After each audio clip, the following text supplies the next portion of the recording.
All right, Matt, can you hear us? Yeah. Perfect.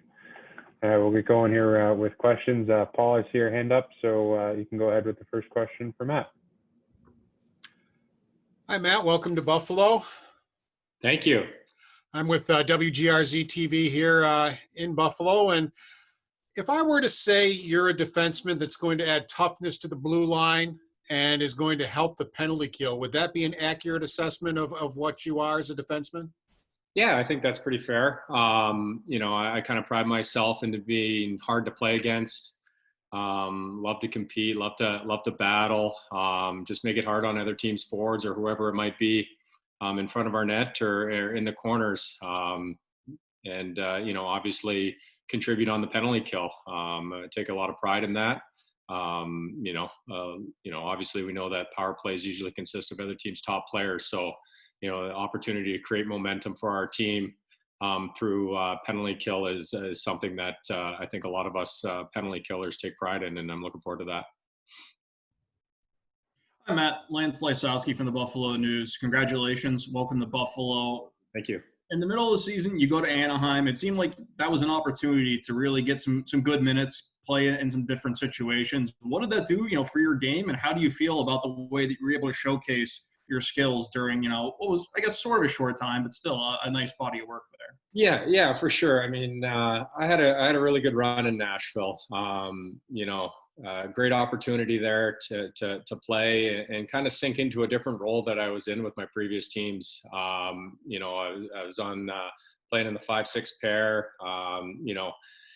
You kind of are in a role where you're holding out with that top four that we had with Subban and Ekholm and Ellis and Yossi. Those guys are going out almost every other shift where you're in there, you're buying them some time to catch some air, and you're doing your job, and it's nothing too flashy, and you just try to keep things simple and play the minutes that you're given and embrace that. And I really enjoyed that role, and for me as a hockey player to grow and to be able to be versatile in that situation, it was good for me. And then obviously knowing the lay of the land and how things were, finishing up in Nashville and where I was standing with not playing a few games going into the deadline. There was an opportunity for a move. You got to look out for yourself sometimes in terms of knowing you're a free agent and what that could look like going into the next year. And I was very thankful to David Poyle for making that move, and to Bob Murray for, making the move as well and bringing me into Anaheim, where, all of a sudden my minutes go from 12, 13 all the way up to 20, 23, 24, 25 every night over the course of 9 games. And you're playing in the penalty kill situations, playing against other teams' top lines. We played a lot of the top teams in the league during that time. So that was awesome for me too. And it's a confidence builder. You don't lose confidence in yourself, but when you fall into a certain role that I was in Nashville, you just kind of go roll with the punches. And it was nice to get out there against the McDavids and the McKinnons and all that, and show that I was capable to play against those guys. And I thrived in this situation. I enjoy the challenge, and made for a lot of fun for those 9 games. Unfortunately, it got cut short of I think another 10 games, but it was what it was, and I really enjoyed my time there. And I think that is springboarded me with a lot of confidence going into next year and helping this Buffalo Sabres team out. Hi, Matt. It's Bill Hoppy with the Times Herald. I was just wondering about your style specifically. I mean, a lot of guys score coming up in junior college and in the minors, but it seems like in the beginning of your career you also you scored a bunch of goals for the Sharks. Do you have some underrated offense? And what kind of role were you in with the Sharks early in your career? Yeah, I mean, growing up and going through juniors in the BCHL, and then UMass with college and Worcester, and then before I was with the Sharks, I was in that power play role. Heavy shot from the point, able to create opportunities for my teammates. Good, obviously getting out there on the power play. And like I mentioned, there, as the years go on and time passes, you gotta develop into different roles wherever the team needs you. I mean, the ultimate goal for me is to be on the ice and playing, and whichever way that is, I am happy to do so. It doesn't matter if it's penalty kill, power play, just strictly 5-on-5, whatever it is. I just want to be out there and help the team win. So I didn't take that as a negative when I got to Nashville, that's for sure, because I mean, I look at the guys that were in front of me. It's Matt Irwin and Roman Josi. I mean, I'd pick Roman. A Norris Trophy winner. It is what it is, and you gotta adapt, and obviously I think I still have some offense to my game. I try to work on it in practice because you never know when that situation might happen. I don't think that just completely leaves you. But like I said, I had to learn to adapt to play a different role, and I was more than happy to do so, and I had a lot of fun doing it. Hey, Matt, Greg Vorst from Spectrum News here in Buffalo.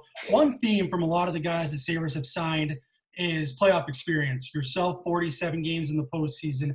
The young core of this franchise has 0 playoff experience. How important do you think that is, and what can you bring from that to this group?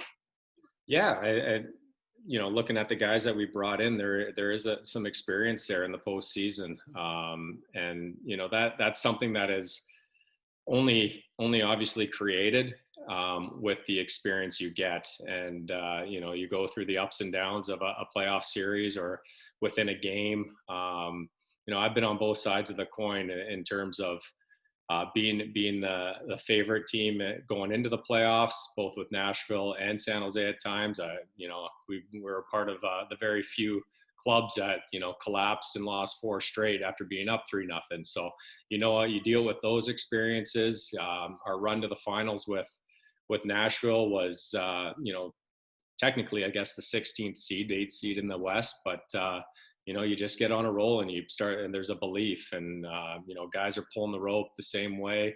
You're getting contributions throughout the lineup, and it's just those things that you only learn how to deal with those experiences once you go through them. And I have no doubt once we get to the playoffs with this group, they'll catch on real quick. It's how to close out games. It's how to play from behind. It's how to play with a lead. All those different scenarios that you experience through the course of a playoff game, dealing with momentum and fans. Who knows, obviously now, but you know what I mean. It's such a roller coaster of emotions. All the cliches are so true. I guess that's why they're cliches. But taking one game into the next, you kind of you park it, win or lose, and you move on. And you just got to be dialed in from the moment the playoffs start till it's over. And I think all of us coming in can share our experiences with the guys that haven't quite experienced it. But that being said, I mean, everyone has played some kind of playoff hockey in their career, and they can draw from those experiences. It's not like anyone's going in without playing any playoff or meaningful games. So you draw from those experiences no matter where you've played. Obviously, the Stanley Cup playoffs is the top notch and the biggest dog, but you're able to draw from those experiences from the past. Hi, Matt. John Vogel with The Athletic. I can't help but notice your hat. I know you spent a season with Colby. Just what did he and his story mean to you? Yeah, I mean, Colby, if you want to, define an ultimate teammate, that was Colby. My year started off signing a contract with Boston with full expectations of being, in Boston the whole year. Laid a couple of eggs in 2 games, and I was waived and sent down to the minors and never to get called back up again. And so that's where I met Colby, and it was down in Providence. And talk about one of the best guys you could ever meet, or teammate, who go through a wall for any one of his teammates or coaches or staff, anything. Just a really, really good human being. Miss him dearly, think about him all the time. I wear his hat. His wife Emily sent out to me. I wear his hat almost every day. And it's tragic what happened. I know the hockey world misses him, and he would want nothing more than to just put the blades on and go out there and compete with his teammates. Matt, when you were looking for the opportunity how aware were you of the Sabres situation? And what I mean by that, they have a bunch of right-handed shooting defensemen. They're probably 4 or 5 deep on the right side, but they only have 2 on the left side. Darlene and McCabe were their only guys on the left side. Were you aware of that when you were looking for an opportunity and the opportunity that you might get playing in Buffalo? Yeah, I mean, those are all things that you look at, when you catch wind that, say the Sabres were interested, obviously. You got to look at the depth chart. You got to look at opportunity. I'm a firm believer. You got to create your own opportunity. I'm not going in there expecting to step right in. I know damn right. I gotta prove myself to get that opportunity. It's been like that my whole career. But yeah, you do look at that, and it's interesting. It's most teams that I've been on, it's been just overload on the left side. And I've another part of my whole career, a lot of times in Nashville was on the right. I played a boatload of games, almost full years on the right hand side, so I'm comfortable there too. So it wasn't a huge, when I look at teams, it's not a big deal, but obviously you're more comfortable on your forehand. And to see that there was so many righties and not as many lefties, it was unique. And so you look at that as an opportunity too. And, but like I said, left or right, I just want my skates on the ice and on the bench with the boys and trying to help the team win. That's really my goal. All right. Thank you, everybody. And thank you, Matt, for your time today. Awesome. Thanks, guys.